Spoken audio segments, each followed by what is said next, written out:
What keeps you awake at night? Sea levels are rising globally. Fears fueled by horror stories. Among the worst flu season in a decade, and it hasn't peaked yet. We all know the atomic bomb is very dangerous. Another series of deadly terror attacks. I don't want to be blamed if you cannot get to sleep tonight.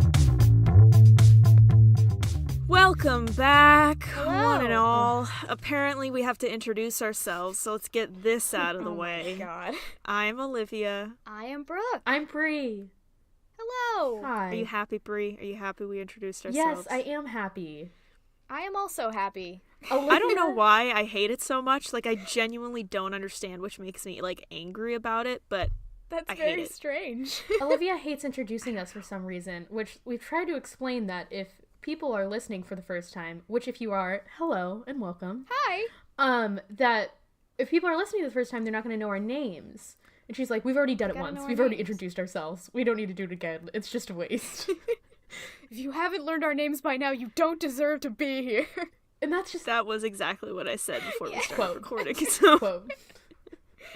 Both Olivia, 2018. Oh my god. maybe we should just, like, pre-record an introduction and I'll just copy and paste it, like, That would every be episode. so awkward. That's awful.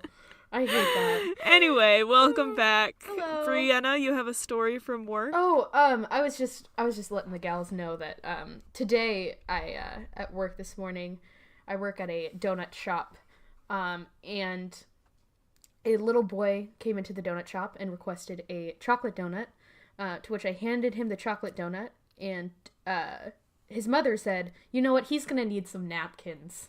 And I went, "Yeah, you're right." So then I went to get him his napkins, and I started handing them to them, and, like, the mom went, "Oh, okay, cool, thank you." And he goes, "Wait," to his mom. And I, like, turn around to look at him, and he goes, "I'm 3.5, just so you know." I have Same. a girlfriend. I'm just letting you know, I'm 3.5, so I'm a pretty big deal around here. Oh my god. I'm gonna start doing that, just, like, for Just no so you reason. know. Like, But somebody's you have like, to say "Do you that want? You're 3.5. Is that for here to go?" Excuse me. I would just like you to know that I'm 3.5. But, like, it was just Oh so... my That's God. cute. He just had to tell me in that moment. Like, he had to Course, let it's me know. important. Sometimes kids are cute when they're not, like, screaming. Oh, Sometimes. yeah. Every now and then. Right, and his mother was like, "Oh, okay, like you didn't need to let her know that, but sure." And I was like, "Cool, dude. 3.5's a great age." Sure, nice to meet you. Have a nice day. But I was like, "Yeah, 3.5's a cool age to be." And then he was like, "Yeah," and then I walked away and continued on with my day. 3.5. Those were the good old days. God, can you imagine? Anyway, Yeah, so So, that boy at work was y'all- very, very cute. Very excited he was 3.5, and I just want to have I that love confidence that. where I insert information about myself into By the everyday way- plations and act as if By the way, it's Just an so emergency. You know, I'm a Sagittarius. So. But you know there are people like Oh. that. I know! It's the worst part. what sign are you? Scorpio? I don't get along Yikes. with Scorpios. Okay. Can you imagine just like being at a restaurant and being like, "I have a degree." they're like, I mean, I I've went to legitimately, like, on a real note, there's a girl that was in my history class that was also in my friend's art class, fun fact. And when she was in my friend's art class, somebody was giving, like, it was a dude who was giving a presentation on Burning Man. I don't know. It's an art GE course, so, Gotcha. you know. oh. And this girl raised her hand, you know, she's black, and she raises her hand and goes, "You know, as a clearly black person, I think you should have been aware of your audience." And my friend was like, "What?" She said her head was full of Botox, so she couldn't react, but I'm sure you can imagine. Yeah. My head was full of Botox. Jesus. But, yeah, so apparently people do use that. And on that note, speaking of Botox, something unrelated to that is what we're talking about today. Something completely unrelated to Botox. Yes, we are finishing up our series on Yeah. unsolved, non-murder related mysteries. We are saving So, the murder for a different time. for another time. Yeah. We're gonna keep you on the edge of your seat with the murders. You gotta wait it So, out. ride the wave. Yes, we are doing our last unsolved non-murder mystery, and it's mine. So what plane thing are you doing it on? Dude, it's funny you joke, but I looked so hard for something else plane related because I just wanted to commit to the bit. That way we could have a There was plane nothing. related Alas, series. We just changed the series to planes. Dude, we should do a plane series. I would have a heart attack and die. We would just But do it would like be great. just purely just covering the science behind like how planes work, and we're just like, oh, Famous plane crashes. Oh my Yeah, you God. would get to hear my heart attack and death. It would be great radio, though. that'd be great to Yeah, do like 100%. like freak accident series though. Oh, Buh. Ooh, I don't already like fear that. death enough. oh, that's amazing. Wait, God. okay, we'll talk about it later. We have a Gal. lot of ideas. Yes. But I'm excited to hear what Brooke says because she's been hyping it up. I shouldn't have, because now I'm gonna like say it and you'll be like, oh, that's fine. But I was waffling between a few, because I wanted to do one of the major UFO sightings, which would have tied into planes, sort of. But I remembered all of a sudden 3 days ago this event that chilled me to the bone the first time I read about it, and I read about it years ago. They actually made a video game about it that Sean Bean did the narration for, and I couldn't get through it because I'm a coward. But today, Big mood. we are going to talk about the incident at Dyatlov Pass. Don't know what that is. Me neither. Excellent! I'm so excited. I hope for Wait that. a minute. Wait. I think I know what this is. No! Is this the Russians? Yes, it is Russians, yes. Okay, well, this literally, that's all I know about it. Well, It's listen. Russians. That's it, guys. That's the end of the episode. It's well, Russians. Thank you. Yeah. Da, da, da, da, da, da. Well, listen, I don't know anything about this. I'm fresh. Okay, well and now you know brand that new. it's Russians. Okay. So, Yeah. Well, That's Okay. really all you need to know. all right. So, since you guys don't really know anything about it, you are in for a terrifying treat. So, since you don't know anything about it, I want you to imagine, if you will, that you are a member of the sports club at the Ural Polytechnical Institute. 10 of your colleagues. Well, I'm gonna do it because I want to do it, not because you Oh told my me God. to. Right, because I'm not the but boss I of will. you. Right. Yes. But I'm gonna do it. Right. Now that we have that clear. So, 10 of your colleagues and classmates named Igor, Yuri, Lyudmila, another Yuri, Alexander, Zinaida, Rustem, Nikolai, Semyon, and a third and final Yuri, all exceptionally experienced ski hikers, have decided that they're going to make a trip across the northern Ural Mountains in Sverdlovsk. Got it. In, Got it. You know what I just heard? I just heard the sound of Hassan texting me No. when we released this episode. He's not Russian. He can't speak to this. Yeah, he literally flinches in class when someone mispronounces like a German name. So Wow. I'm sure there's gonna be a way for him to like text me. So Hassan, if you're listening to this right now, I apologize Don't because there's say a anything. whole lot of Russian. Listen, so I'm doing my best. We are trying. let's our be clear, best. we're doing our best. If we, I even looked some of these up to try and like get a good grasp Yeah. on how they were pronounced, and I'm doing my best. right. Yeah, so Russian's difficult. They got a lot of consonants, not a lot of vowels. Listen, when Yeah, you it's- run it's- your own podcast, we'll tell you how to Hassan. pronounce things as well. Sverdlovsk, in the Soviet Union.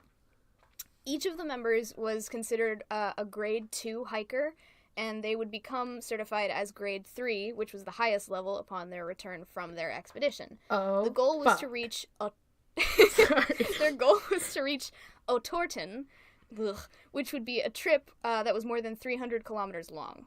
So, Igor Dyatlov, the leader of the group, informs you and the rest of your club that he would send a telegram to you as soon as he arrived back in Vizhai, which was a lorry town and the last inhabited settlement before the group's expedition. It was where they would start their journey, and it would be where they would end it. He calculated that the telegram would arrive by February 12th, about 16 days after they start the journey, but predicted to you privately that he thought it would take somewhat longer. And in any case, you know from experience that delays aren't uncommon during expeditions of this magnitude. So, on January 27th, 1959, 10 students set out for Otorten. On January 28th, one of the Yuris, Yuri Yudin, He suffered from an array of medical issues. He had rheumatism, he had a congenital heart defect, and he was forced to turn back after experiencing some intense joint pain and knee pain. So he made it back home safe, and the others pressed on. I'm sorry. Why the fuck would you go at all? I know! I wanted the same thing. Which, to be fair, he was already a grade 2, so he was pretty experienced in ski hiking. Well, okay. I disagree. I disagree with all of this. That's like, but I mean, that's like somebody who's genetically predisposed to like heart disease being like, I'm gonna be a competitive eater. Yeah, exactly. So actually, like, on an aside, I forget his name because I'm not really in this, like, expertise. Sure. But my friend did tell me there is one dude who has some kind of, like, condition where they said if you go hiking at high altitudes, you're gonna risk having a stroke. Right. And there's a documentary about him climbing up the side of a mountain, and he has a stroke while climbing. Oh, holy shit. And makes it to the top. Whoa. But, like, apparently, like, every time he's hiked, they tell him, like, every single time, if you go at high altitude, you're putting yourself at risk for having a stroke. And he goes every time. Because he said if he dies like that, that's how he wants to die. So I guess that makes sense. But, like, yeah, I mean, and if it's something you love, then 100%. I feel like if it's something like, oh, I hiked, and then I had a stroke, and then I went to the doctors, and they told me that I had this condition, you know, like, that'd be like, oh, okay. Right. Like, I can see how you still love something and you want to progress with it. But, yeah, like, I like to imagine the scenario that they're like, you know, oh, by the way, if you ever happen to get into hiking, this is a risk for you. And then he was just like, I'm gonna see. Oh, well, I guess that's my career path. Yeah, exactly.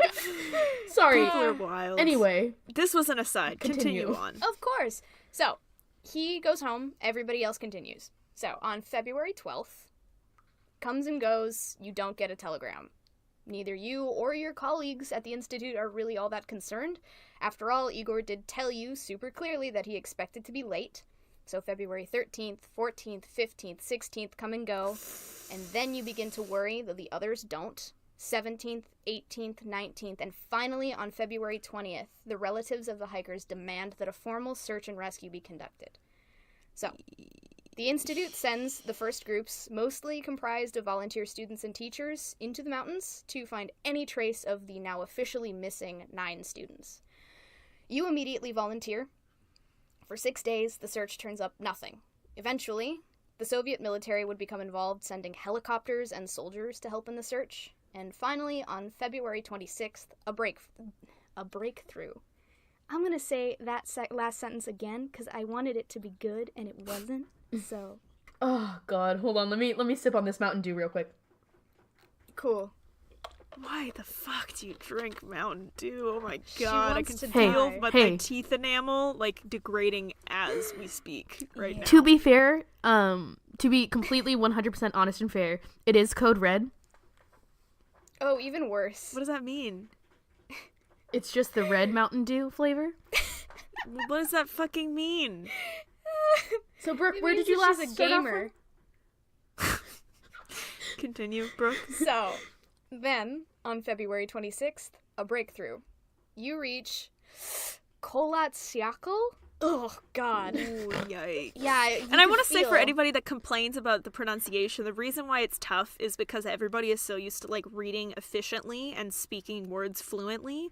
And whenever you like have to reach a word that you know you want to pronounce right, you're kind of also in the time crunch of I need to speak fast. I don't want to be like, and then we're going to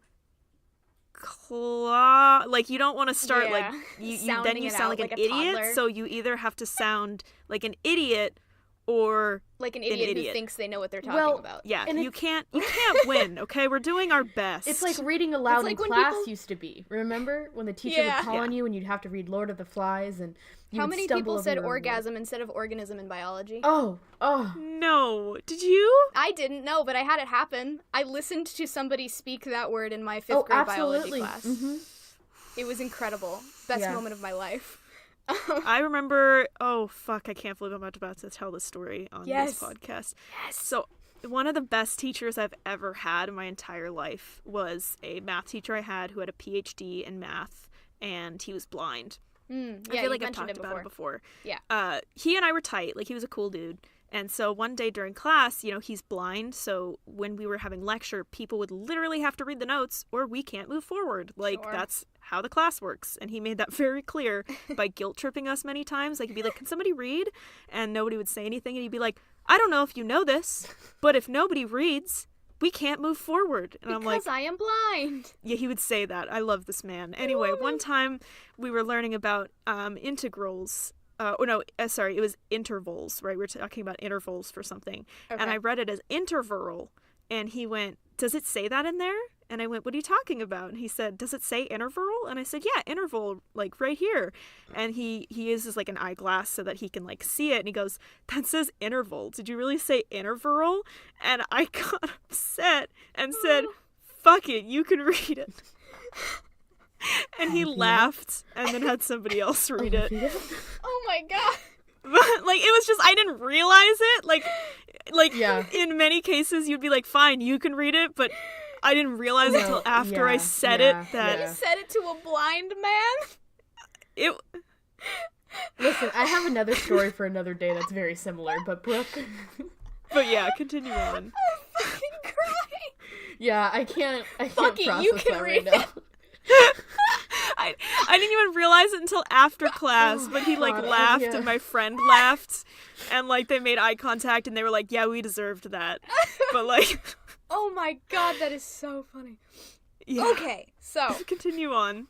I'm gonna shorten this mountain's name to Kholat because I know that I can pronounce that, and it's also the name of the video game that I mentioned earlier. So you reach Kholat, and what you see shocks and disturbs you. It is the group's abandoned campsite, badly damaged and not just by the wind and the snow.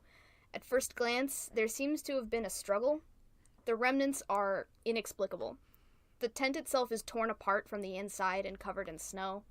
Inside, all the group's belongings, clothes, shoes, rations, etc., had been left behind. Branching away from the tent, 8 or 9 sets of footprints wearing only socks or a single shoe or who were entirely barefoot trail to the edge of the forest. After about 500 meters, the footprints disappear, covered by the snow.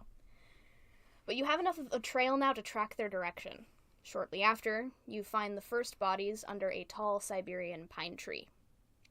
They lie around the remnants of a small fire. You recognize them as the 2 remaining Yuris, shoeless and dressed only in their underwear. The branches on the tree beside them are broken up to 5 meters high, which indicates to you that someone or multiple someones had attempted to climb it. Between the tree and the camp, you find 3 more bodies, Igor, Zenaida, and Rustam. The poses of their corpses indicate that they had been trying to return to their camp when they died. Obviously, they had not been successful. So, the search for the other 4 students took more than 2 months. On May 4th, Semyon, Lyudmila, Nikolai, and Alexander were found in a ravine deeper in the forest, dressed in clothes that had seemingly been looted from the other bodies of those who had died first. Semyon had Lyudmila's coat and hat, and Lyudmila's foot was wrapped in a section of one of the Yuri's pants. So, after finding the first 5 bodies, a legal inquest began to find out what exactly had killed these kids. Before the other 4 had been found, the conclusion was that they had died of hypothermia in the middle of the night. You know, because it was freezing, the middle of the mountains, of course. A medical exam found no fatal wounds to any of the bodies. Rustam did have a fracture in his skull, but the doctors concluded that it wouldn't have been enough to kill him, and there was no evidence of a struggle, so they didn't really look too far into that. Yeah. However, Okay. when the final 4 bodies were found, the narrative was forced to just completely change. It was overhauled top to bottom. Yeah. 3 of the bodies were found to have conclusively fatal injuries.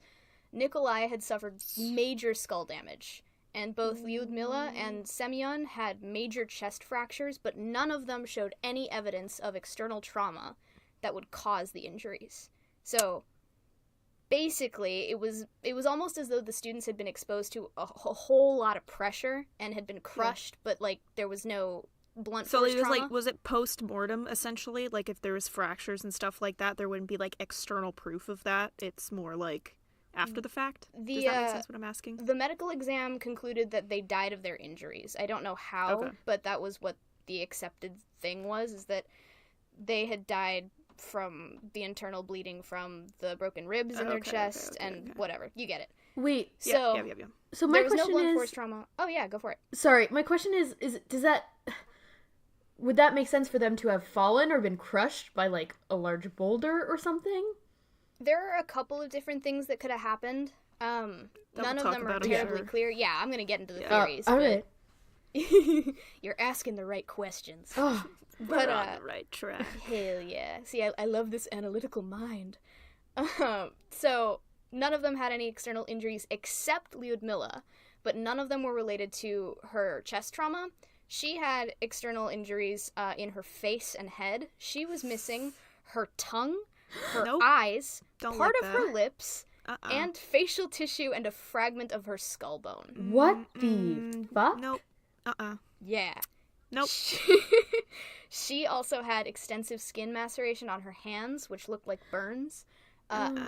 This whole thing with her face was generally explained by the way she was found. She was face down in a stream, so her facial injuries were pretty much in line with putrefaction, which is the 5th stage of decomposition, and they pretty much solidified that they were unlikely to be related to her actual cause of death. But still very creepy to find her in this position. Right. So, according to Dr. Boris Vozrozdeny. Ooh. Yeah, it's nice, right? If I said it right. The amount of force that would have been required to create the kind of injuries seen in Lyudmila, Semyon, and Nikolai would have had to have been extremely high. He said comparable of that to a car crash. Ooh. So, that's not good. And there weren't any cars nearby? In the middle of the mountains, actually, weirdly, no. Usually it's like a hotbed of traffic, but that day in particular, just dead. I don't know why. So the interesting news was that their diaries had made it possible to track their progress in the days leading up to the incident. So on the 31st of January, the group had arrived at the edge of a highland area and began to prepare for climbing. And then in a wooded valley, they cached surplus food and equipment that would be used for their trip back. On February 1st, they started to move through the pass, and then it seemed that they planned to get over the pass and make camp for the next night on the opposite side. But because of worsening weather conditions, they had snowstorms and crazy decreased visibility. They lost their direction and then deviated west up towards the top of Kholat, which was a mountain whose name is a transliteration of the word for dead mountain in the native Mansi language. So that's a cool little aside. Yeah, can it's you great. imagine, like... Follow-up question. Why the fuck would you go there? Yeah.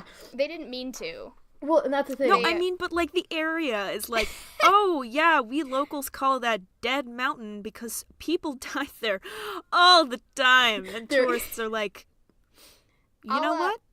Perfect, let's go there. It's like they go to that shop, to pick up supplies, and they're like, where are your kids heading off to? And they're like, oh, we're heading up this mountain right here. And they're like, oh, well, we're gonna get some snowstorms this weekend, It's like the beginning of a horror movie. Yeah. Literally for real, but...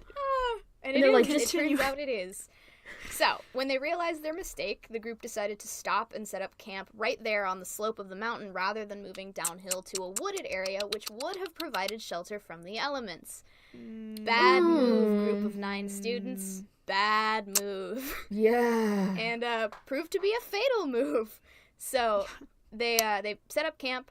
Yudin, who was the only surviving member because he left at the beginning, later postulated that Dyatlov probably didn't want to lose the altitude that they'd gained, or rather he decided to practice camping on the mountain slope to sort of get more experience. Those are just theories, but that's what he said, based on what he knew of Igor. So far, the facts are these. 6 of the group's members died of hypothermia, and 3 of fatal injuries. There were no indications of other people nearby on Kholat apart from the 9 travelers. The tent had been ripped open from within.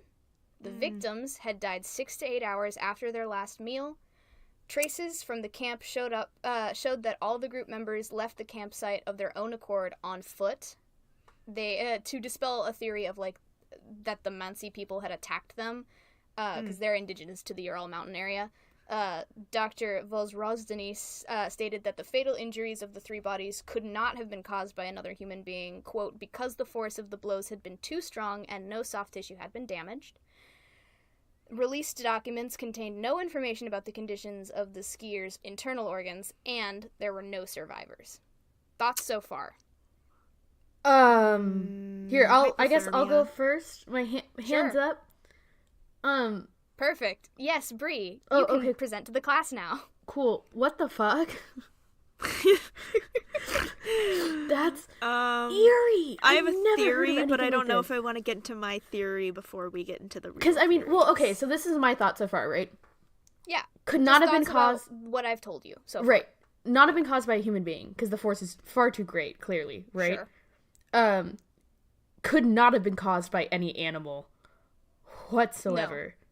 No. Oh, fuck. I don't know. My idea on this, I think, is, and I'm sure you'll get into it, Yes. with the altitude and the temperature, like mild confusion occurring. All right. Especially if, they're, like, essentially they're putting themselves into, like, I'm not an experienced climber by any means, but it sounds like they weren't making the best choices right now, which could have just fundamentally come from the fact that they were not in their right mind. Yeah. And if they were on the the edge, like, it wouldn't shock me if like somebody had fallen and they tried to take the body with them in hopes of like, just like, it seems like a pattern of very unclear thinking, if that makes sense. Yes, it does, doesn't it? Which is Yes. strange because they were all extremely experienced. They were one level away from being as experienced as you get. So, kind of Yeah. weird. So, Right. with that, let's get into the theories. So, the first is fairly straightforward. I mentioned it in the recap. The investigators initially imagined that the Mansi people had attacked the hikers in retaliation for trespassing. This was pretty quickly dispelled for 2 reasons. 1, the injuries sustained by the hikers showed no evidence of physical blunt force trauma that would have tracked with a scuffle. And 2, the footprints in the snow showed no evidence of combat. It was just the students running away from the tent. They were verifiably alone in the mountains that night. So, Yeah. the next big one that creeps me the hell out is infrasound. So, Okay. in a nutshell, infrasound is low frequency sound, lower than 20 hertz, which is below the normal range of human hearing. Because the frequency is so low, the sound pressure has to be super high for humans to hear it. And generally speaking, if it is high enough to hear it, you'll feel the vibrations not only in your ears, but also other parts of your body. So, Don't like that. yeah, it's weird, right? Donnie Eicher, he used the idea of infrasound in his book Dead Mountain, and theorized that the wind traveling through Kholat created what was known as a Kármán vortex street, which is a fluid dynamics concept for a repeating pattern. Which is a fluid dynamics concept for a repeating pattern of swirling vortices. So to put it in sort of layman's terms, because I am a lame man, the wind would create an infrasound capable of sending humans into panic attacks. So Yeah. his theory essentially goes that the hikers were camping in the path of this infrasound, became agitated and paranoid from its effects, ran from their tent in a terrified panic, which explains them leaving their stuff behind. Once they were sort of safely out of range of the infrasound, they regained their composure, but they couldn't find their way back because it was pitch black in the forest. And Eichar claims that Lyudmila, Semyon, and Nikolai's injuries were likely caused by falling down the ravine in which they were found, and they probably landed on rocks below. Ouch! So your kind of question tracks that, it could have been caused by hitting the ground or rocks or something really hard. Right. But there's no way to know. Yeah, for sure. Yeah. Another weird one was the idea that the mountain that the group had strayed onto was part of Soviet military exercises. Yeah. Because, A, it's the 50s. It's the Cold War, kids! Woo! So the students were caught. The theory goes that the students were caught in the crossfire, kinda. There is no evidence for this, but there's some weird speculative evidence for it. So some people speculate that the Soviet Union was testing a parachute mine exercise as the Kholat Mountain was recorded to have been used for those kinds of exercises during the time when they would have made their journey. So this one is super compelling because another hiking group that had been sort of nearby came forward after the incident and reported seeing orange glowing lights in the mountain around the time of their hike. And from February to March of that year, which is around the same time when the search was happening, several independent witnesses came forward and also said that they had seen these orange lights, which kind of helped solidify that no one was hallucinating, that someone saw something for sure. So, the idea is that the group was awoken by explosions, panicked, and then ran into the woods, and most of them died of hypothermia in the middle of the night because they couldn't find their way back. Yeah. The parachute mine concussions that would have been caused by the explosions would also line up with the injuries seen on Lyudmila, Semyon, and Nikolai, which are heavy internal injuries with comparatively fewer external injuries. And as some radioactivity was recorded on the clothing of the bodies, there was some speculation that it had been a radiological weapon that was being tested. That one is kind of debunked because the discoloration is pretty normal for the mummification process because they had been there for 4 months, and if it had been weapons-grade radioactivity in the mountains, it would have shown up on everything, not just on some things. But I also will say on the radioactive one, there's actually like a lot of naturally occurring radioactivity, which found out, one, it just exists, period. Yeah. But during the Cold War, when they were testing atomic bombs and they didn't realize like how long these isotopes were going to remain like on the face of the planet. Through all of the atomic testing, it launched a shitload of radioactive particles in our atmosphere. So it's just kind of like it's just around now, floating there. And if this was a time of like, I'm sure it was like near an area that they were testing it. Yeah. By no means I don't want anybody to think like, holy shit, we're all gonna die from radioactivity. Like it's so trace. Like it's the likelihood. What I'm arguing is the likelihood that you'll find like any radioactive particles, especially in this area during this time period, I think it's just high in general. Right. Yeah, the likelihood that the weapons were radioactive is super low, just based on what they found. That theory's very interesting, though. Is that? Isn't it? Mm-hmm. Yeah. Yeah. Ooh. Okay. Yeah, it's crazy. And if you think about like what it would have been like to wake up to that and then just die of hypothermia. Ooh, cool. No thanks. But yeah, it's possible, but there's no evidence of it, you know? Right. So another sort of compelling one is the avalanche theory, but it has its own problems. So initially people theorized that an avalanche had driven the students from their tent and into the forest for better protection. Some of them even tried to climb a tree for safety, explaining the branches that had broken. Some didn't make it and were crushed by the snow, which would explain the injuries on some of them. And then the issues with that are like compelling but don't completely discredit the theory. Some people argue that the location didn't have any evidence of an avalanche, and even if there had been one, an avalanche that was capable of sweeping some of the bodies away should have swept all of them away, which is, moreover, the layer of snow that was on the bodies when they were found wasn't nearly enough to account for any sort of avalanche that would have killed them. And the injuries found on Lyudmila, Semyon, and Nikolai would have been very different if they had been hit by a ton of snow, as opposed to, I don't know, falling or the parachute mine concussions. Yeah, because I feel like if you were hit by snow, it would definitely be force, but it's not going to be the magnitude of force of like a hard object, which would happen if you fell. So I understand that. So also, the slope of the mountain would have forced the trajectory of any nearby avalanche away from the tent, not through it. And in any case, Dyatlov and his group were experienced ski hikers, as I said before, so they would have known better, hypothetically, than to set up camp in the path of a potential avalanche, right? One would think, one would hope. But that doesn't mean that someone or multiple someones couldn't have made a mistake. So in the bad weather, it's possible that they just didn't notice the potential dangers of their camp location. They might have also misread warning signs and panicked when there was no danger at all. So author Benjamin Radford has his own avalanche theory that sort of combines these ideas, and I'll read it just verbatim now.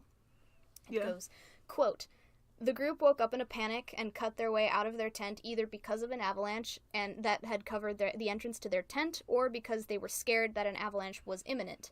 Better to have a potentially repairable slit in a tent than risk being buried alive in it under tons of snow. They were poorly clothed because they had been sleeping and ran to the safety of nearby woods where trees would help slow the oncoming snow. In the darkness of night, they got separated into 2 or 3 groups. One group made a fire, hence the burned hands, while others tried to return to the tent to recover their clothing since the danger had apparently passed. But it was too cold. They all froze to death before they could locate their tent in the darkness. At some point, some of the clothes may have been recovered or swapped from the dead, but at any rate, the group of 4 whose bodies were most severely damaged were caught in an avalanche and buried under 4 meters of snow, more than enough to account for the compelling natural force the medical examiner described. Lyudmila's tongue was most likely removed by scavengers and ordinary predation. Scavengers as in, like, people? No, No. like scavenging animals, right? Yeah. Yes. I thought the same thing the first time I read it, and I was like, that seems not right. But yeah, I think he means, like, birds and stuff.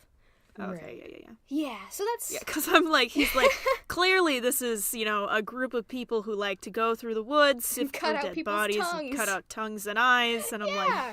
I don't it's know just how Russia's doing, but I'm pretty sure it's not that bad. I don't know, Olivia, that's like a normal Tuesday for me, so... You know? I don't think we have any downloads in Russia, so I'm not worried about making that joke. Perfect. Great. For the one guy that downloads this because it has a Russian word in the title, I'm sorry. Yeah. So those are like the main theories. Those are the ones that people generally put the most stock into. Over the years, there have been other more fringe theories that span from incomplete to just silly. Ooh, do tell. Some people claim that the animals may have driven the group from their tent and into the forest, but there's no evidence of any animal tracks or footprints other than the students.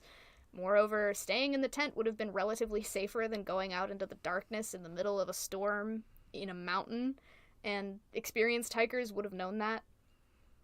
Some people think that high winds blew one or more of the group away and that the others went to try and rescue them. Any wind that's strong enough to blow away a human person would probably have been more than enough to blow away a tent. And when they found it, the tent was still pitched to the ground.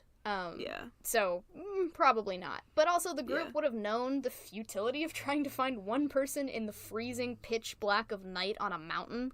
And as heartless as it sounds, they would have known better than to die trying to save one person. Yeah. And, like, even if they had decided to sacrifice some group members to go, they wouldn't have sent everybody, you know? Yeah. That one's pretty, sad. yeah, Silly. it's not great. And also, like, animals wouldn't have been able to do the kind of, or rather, the wind thing wouldn't have been able to do the kind of damage that was seen on those 3 bodies. Like, maybe push them over the ravine, but I don't know. I'm not convinced. I don't buy it. I, the expert. I am the host of a podcast. I just want you to know. I know everything about everything. Of course. Another less common theory is that some of the bodies weren't clothed because they had been canoodling in the tent.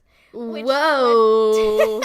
I love this theory. So this one goes that a couple of them had been doing the naughty things in their tent, which led to a fight because there was romantic tension within the group. Oh my god. Oh my god, is this actually a horror movie? Like a poorly written horror movie? Isn't it? It's so funny. So the fight would have been taken outside in the middle of the night. While they're still naked? So While they're sorry. naked. And I don't think I have to really explain why this is ridiculous. Also, how many people did you say were naked? I think it was 2 of them. 2 of them were naked, but they were both... I would have loved if it was like 3 and they're like, there was some tension. I'm like, well, I gotta solve it somehow. Man. Literally, Oh my god. so dumb. that one is dumb. Yeah. It's Who the dumb. fuck thought of that one? Can I tweet them? I don't know. It doesn't attribute any of these to anyone. But like, I just at someone, I'm like, your theory is dumb and you should feel bad. oh my god, just spam them, dox them. Don't do that. That's Whoa! Whoa, no. whoa, Don't do whoa, that. whoa. For the sake of factuality, I'm just gonna give you a quote from Iker, and he says that this is, quote, highly implausible. By all indications, the group was largely harmonious, and sexual tension was confined to platonic flirtation and crushes. This is an actual guy saying these things. There were no drugs present, and the only alcohol was a small flask of medicinal alcohol, which was found intact at the scene.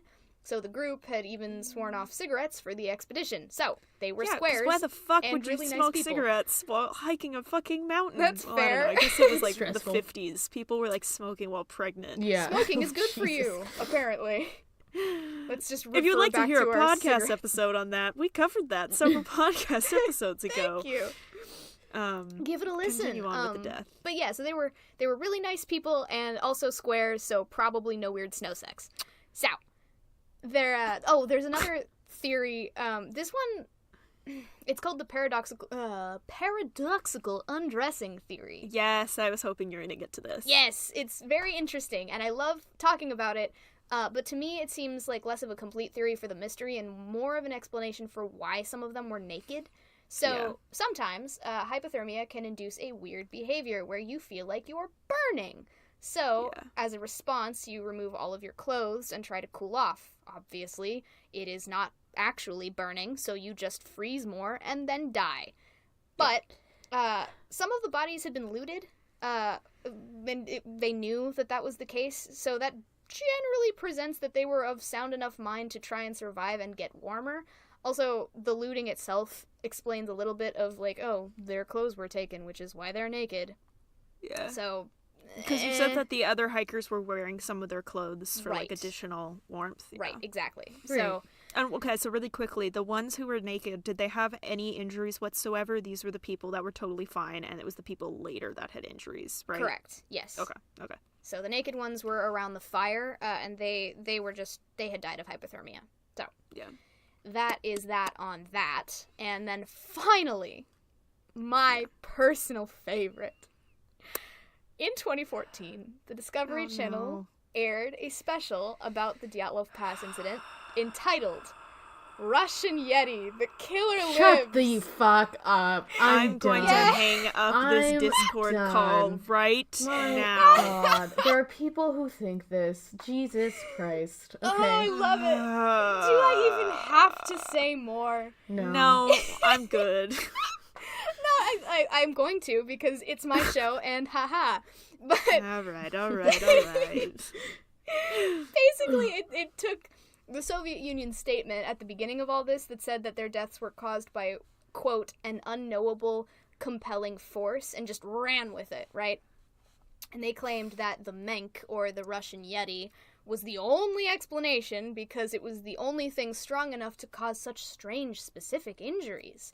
And it ended by saying that there is no evidence of the Menk's existence or its involvement in the incident, so that's always a great vote of confidence.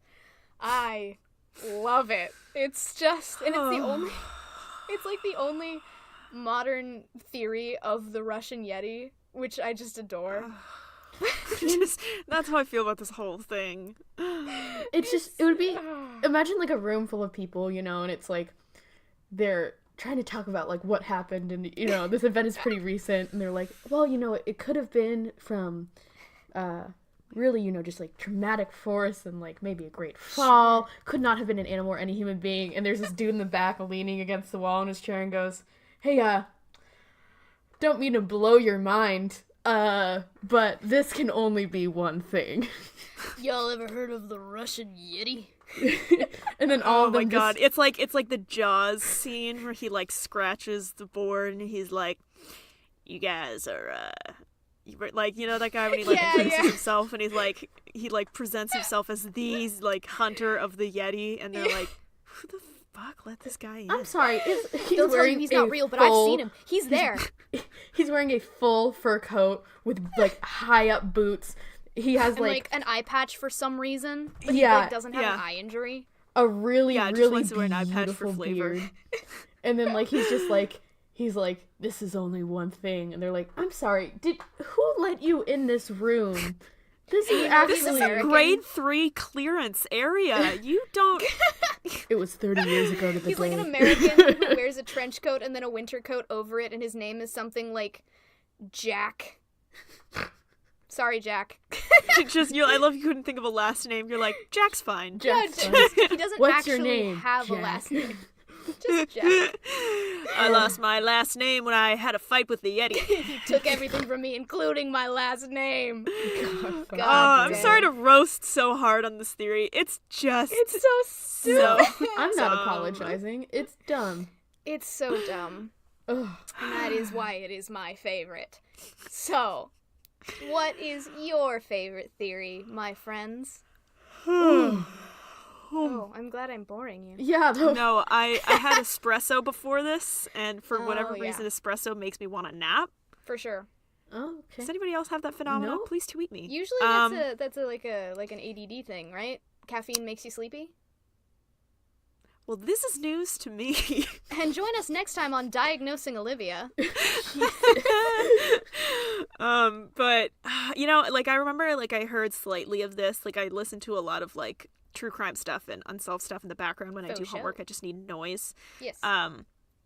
So like I remember like when I heard this, like, you know, I didn't remember like most of the details, right? So I'm really happy I was coming into this fresh. Yes. But I really do think like my theory is, what did you say, the altitude? I didn't actually. That wasn't one of the ones that people talked about. Do you know the altitude whatsoever? Is it? You've got them sore Oh my knees. God. You okay? Oh, Buddy. fuck. Sorry. Do you drink water ever? Like, I had just water like an at work honest last question. night, bitch. I would like you to repeat that again. Jesus. You had water last night? Yes. Oh my Not God, today. it's You 3 haven't had water p.m. today. It's 3 p.m. Oh. And know what makes I that looked this statement up. even worse is I've been working since 7. Cool. And you cool, didn't have cool, time to cool, drink cool. water? I had my other Code Red Mountain Dew at work, so. Oh my fucking God, Oh Brie. my god. Can we You know, die? when I finally do my episode on diabetes, it's going to be very uncomfortable for you. Okay, so the mountain itself is 3,598 feet. Oh, that's fucking small. Okay, so that's not even a factor. Okay. Yeah, because if you remember when we were talking about the planes, the pressurization happens, I Yes. think it was like at 8,000 feet. Right. So you could go up to 8,000 and be probably fine. If the top of the mountain is 3,500, Yeah, they probably there's weren't not going to be anywhere any near the top. altitude. What are thing. you arguing that somehow the Well, if you have the lack of oxygen, right, you're going to start getting very disoriented and confused. Right, But if right. they were close to the base of the mountain, even if they were halfway up, like They would've been 1,000 fine. feet above sea level is absolutely nothing for also experienced they're hikers. experienced hikers, right? Right. Well, here's yes. so here's my thing though, and like we can kind of tie this into what we've learned through this series. I really no longer buy the argument, but they were experienced, so it shouldn't have happened. Yeah.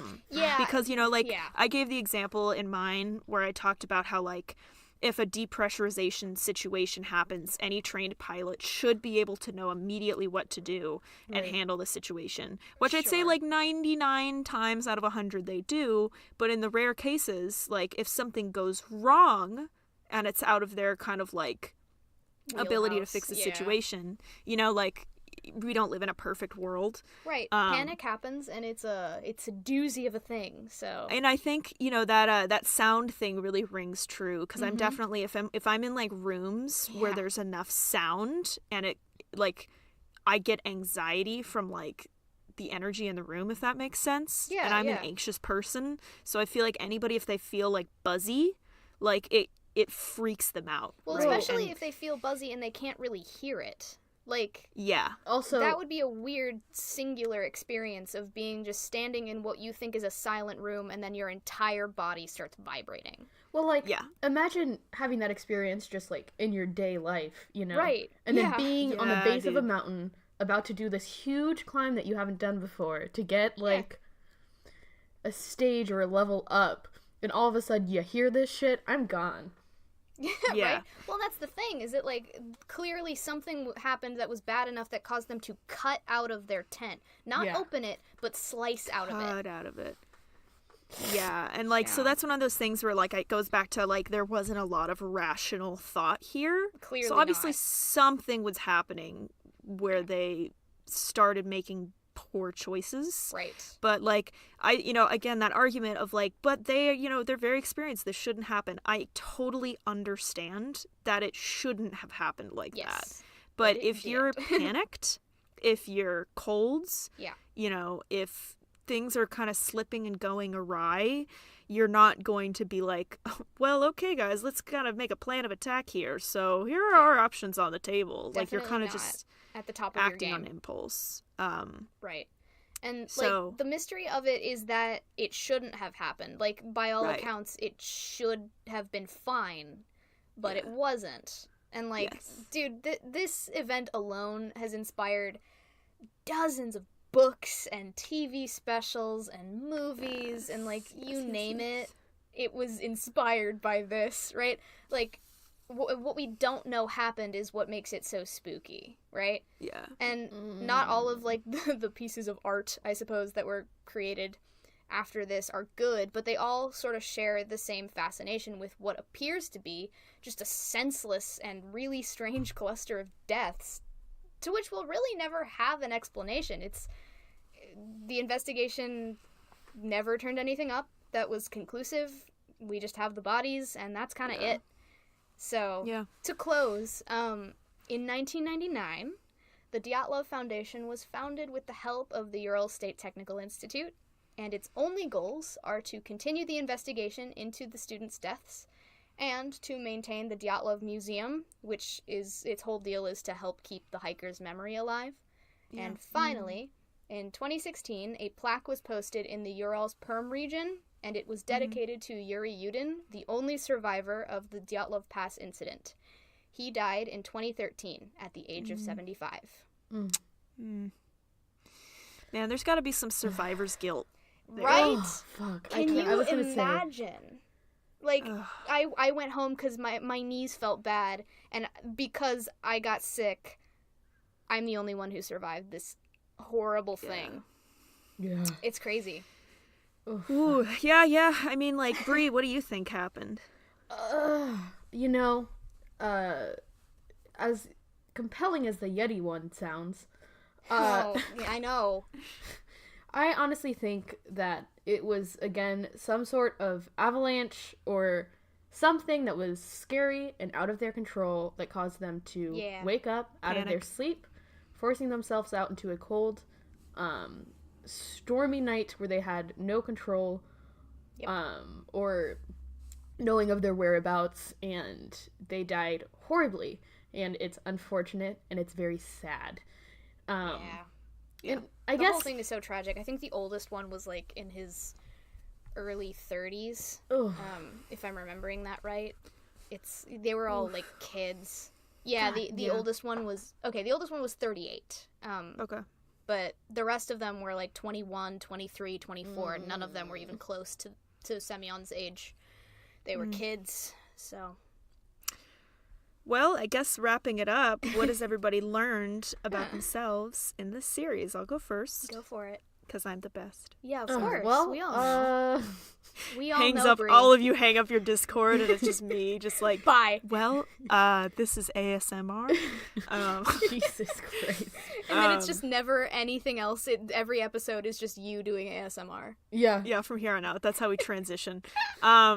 So the thing that I learned, and I think part of this is like came with a struggle of I wanted to find more information about my topic, and I think we all discovered how little information there is about unsolved mysteries, and that's what's so frustrating about researching them.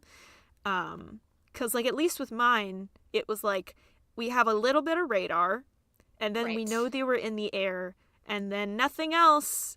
That's all we got, guys. That's all, folks. And that was really frustrating for me, at least in researching it. Yeah. But it kind of led me to, believe, like, when you have that little evidence, I think people really do like to jump to conclusions and insert information that doesn't necessarily fit with the rest of it, or to create theories in order for those things to fit into what they want the story to be. And really in every case, in every unsolved mystery, I really do believe like Occam's razor, like yes. easiest explanation is probably the correct one. Which really makes me kind of sad with these unsolved mystery things and kind of bums me out is if you look at, at least for me, the plane, disappearance, realistic answer is there was probably something that happened that was out of everyone's control and it was a terrible tragedy and they crashed is really my explanation. Same with this one. Something went wrong, panic happened, choices were made, and they all froze to death. With Breeze, who the fuck knows? That man is an enigma. Probably died, right? Like that's the easiest explanation. But people don't like that. They want it to be something interesting and cool and conspiracy.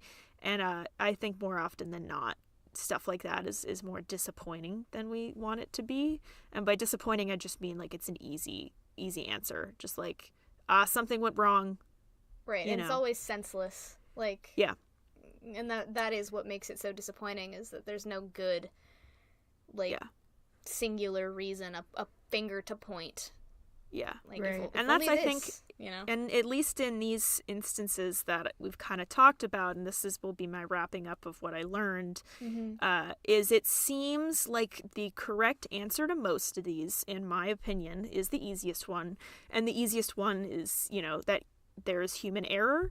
So at least with mine, really, truly, I believe there was some kind of depressurization situation, something very slow that caused, the pilot to not really have the ability to control the plane. Something bad happened and they crashed, which is very scary.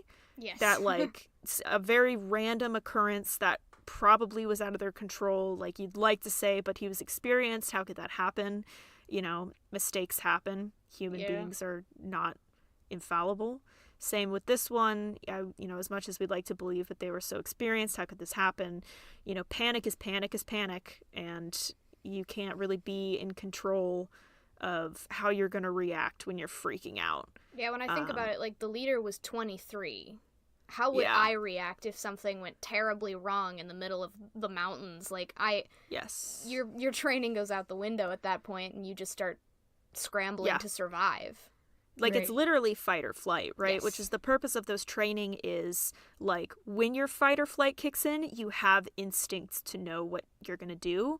But, like, think of, like, the escalation of that situation of, like, something goes wrong and startles them and they cut their way out of the tent and run down. Oh, shit, it's in the middle of the night and they're not protected from the elements. Okay, let's go back to the tent. Oh, shit, we can't find the tent and it's in the middle of the night and we are in the middle of the elements. Okay, let's go to the forest. Oh, shit, we can't find like, you know what I mean? Like, it keeps getting worse and worse and worse and worse. It's hard to maintain your cool, especially when, I don't know if the people actually did have the reverse hypothermia and they took off their clothes. I can't imagine that the other people in the group would let them do that if they were a little more in control, but who knows? It's hard to say. If the situation is continuing to get worse and worse and worse, I don't think anybody would be able to keep their cool. So that's my theory, and that's what I learned. And I don't know. That makes me lose sleep. The fact that something as little as, something small out of our control can snowball into death. Oh my God, Brooke. Brooke. Jesus. I'm so bitch. sorry. Anyway, if you would like to talk about what keeps you up at night. Oh, absolutely. It's my favorite thing to do. I think the thing that I learned that sort of in tandem keeps me up at night is the idea that people will make shit up. Yeah. Just to feel better, and not even in any productive way, but to, I don't know, glorify it or romanticize it. Excuse me. Oh my God, hang on. I'm sorry. Whoa, are we dying? Are I you inhaled smoking? something. Yes. Is that I am a 3-pack a day now, so leans Yeah. away from the mic and takes a big fat inhale from your vape. You. no. Okay, continue. Anyway, so yeah, people just make shit up. Like with Olivia's, there was the stuff about, well, the pilot, he was depressed and he wanted to take the plane down with him. When there's no evidence, there's no way that could have. None. No one could have known that, and more to the point, his family just vehemently denied it, and they're the ones who would know, right? Like, Yeah. they would have the best grasp of his mental state. And then with Breeze, it's a little more. It's permissible, I suppose, because no one got hurt. But like, Well- it's the same phenomenon. I mean, maybe D.B. Cooper got hurt, but Yes. like. It's the same phenomenon, right? Like, people saw that this happened, and then D.B. Cooper disappeared, and then it just sort of went off the rails, and now it's like an urban legend, right? Oh, and also, Yeah. as an update, too, apparently there is a bar in Tacoma, Washington, that is, like, glorifies D.B. Cooper. And they have, like, an annual event surrounding D.B. Cooper, and everyone gets, like, real drunk and is Amazing. like, yes. Ooh, Well, and good it's for them. the other thing about the D.B. Cooper thing is the people who would like come forward and say, "Yes, I have come to solve the mystery. I am D.B. Cooper." Like the Right. people who lie, right? Yeah. There's, I don't even know what the point of that is. Like, cool, you're lying Yeah. about being a criminal. Neat. Yeah. But it is part of Yeah. the glorification thing. Like, he became a modern vigilante Robin Hood figure, and I guess. And then with mine, the Yeti, and Yeah. and just the more off the rails theories, it's the same sort of thing where it's like, well, something probably just went wrong, but I would rather make up fantasies and feel better Yeah. about that. I don't Yeah. know. It's hard. It's tough. Because we want closure, and then when we get it, it's not satisfying in any tangible way, Yeah. because at the end of the day, a bunch of people on a plane still died, and Yeah. a dude still jumped out of a plane and disappeared, and a group of 10 students, well, 9 students, I guess, disappeared and then Yeah. died in the mountains. Like, that, there's Yeah. no satisfying way to make that Yeah. better or resolved. Yeah. Right. Ah, well. Ugh. I Bree? guess we're making... If you could take the torch, please. Please. Oh, okay, let me... ow, my hands from taking the torch. Don't burn your hands. Oh, ow! It's hot. Sorry, okay. Basically, I guess from my thing, right, is human beings, we have this weird and sick fascination with the unknown. Yeah. That we want to answer questions to things that we most likely will never get questions answered for. And I think that, like, looking at all of these small little mysteries, it's fun, and it's like, oh, like, let's hypothesize about what happened and look at all these Right. facts, and isn't this strange? And that's okay to look at, because, I bet in just all of human history, there might have been a time when something happened that was just completely unknown and statistically improbable, and, it was a crazy chain of events, and that's great and dandy. But like Olivia and Brooke said, these are people who died, and there are people Yeah. who have been largely affected by this. So, you got to look at it and say, also, on the other hand, not knowing is the worst, but you got to accept that. And it is probably the most probable thing, but Right. we will never know. D.B. Cooper, left his clip-on tie on that plane that day to never be seen again. Oh, the clip-on tie. The airplane, no matter how many times that we calculate the routes of it or try to figure out exactly what happened, we'll never for sure know.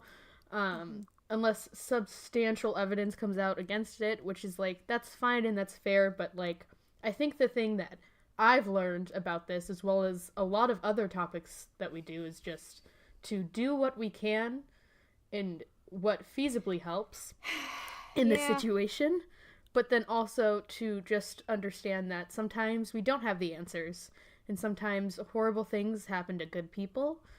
And it's fun to think about, but we also have to learn to be respectful and to say, you know, this is a horrible thing that happened, and that maybe we're obsessed with it because we're too afraid of it happening to us.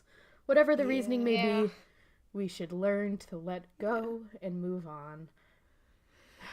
Well, what a way to end it. Good little button on the end of our episode, huh? Do we have any spring cleaning? Because I have one spring cleaning. I don't have anything in particular, no.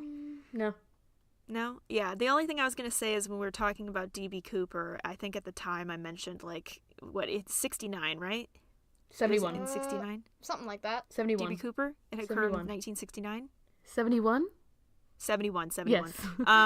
So I had said at the time, I think this was close to the Volcker shock. My B, it was not. Volcker shock was early 80s, which is what I was confusing it with. Gotcha. Oh, okay.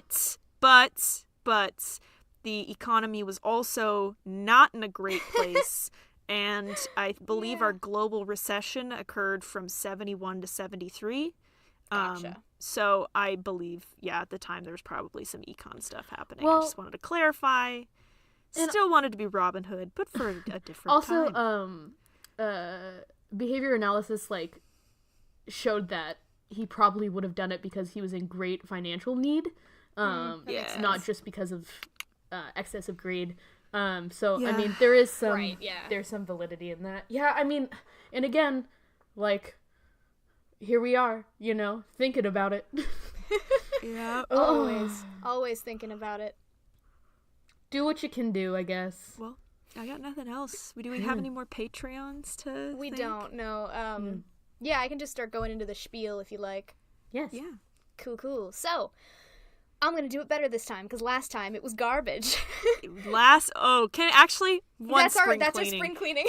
I would like to talk about last episode. There was a lot happening, and like I feel like everybody who's like, I heard the content, I'm closing the podcast, the skippers. But for anybody that wants to know what happened, wow.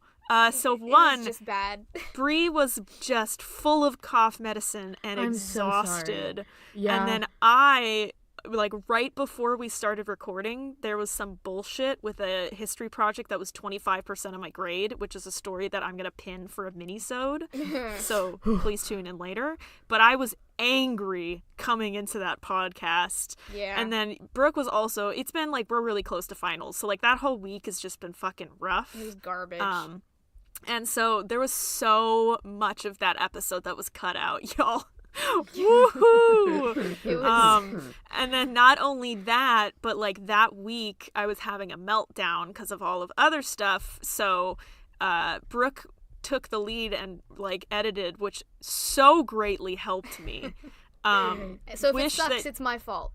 No, I so wish you had a better episode to edit. It was because fine. It was, oh man, it was like that episode, it experienced a lot. That episode is the equivalent of like you buy a cupcake and you're like going to like eat it over on like a 4th of July picnic and it falls over face down in the grass and you pick it up and you're like, okay, we got some ants, and you pick off some of the grass and then you like put it down and then your hand bumps it and you smush it a little bit and then you do that thing, you know, where you try to like smush the frosting on the back of the cupcake so you can't tell that it's been ruined. Yeah, and then that whole episode was that. That's a very specific event, Olivia. Oh my god. I think the podcast ended up being like 45 minutes, but the recording time was like 58 minutes. Yeah. So there was a lot. Well, because there were parts where I'd just be like blowing into a tissue and going, am I dead? And then there were parts where there was so many, it was like I was just like screaming into the mic. Yeah, there were a couple times when I was like, Olivia, are you okay? Yeah, she was editing it and she goes, I'm a minute in and I can hear how angry you are. And I'm like, with this episode. So I'm glad we salvaged some of it, but it was definitely there's an insider scoop on our last episode. It was not our best. Not our best, for sure. But this one turned out fantastic.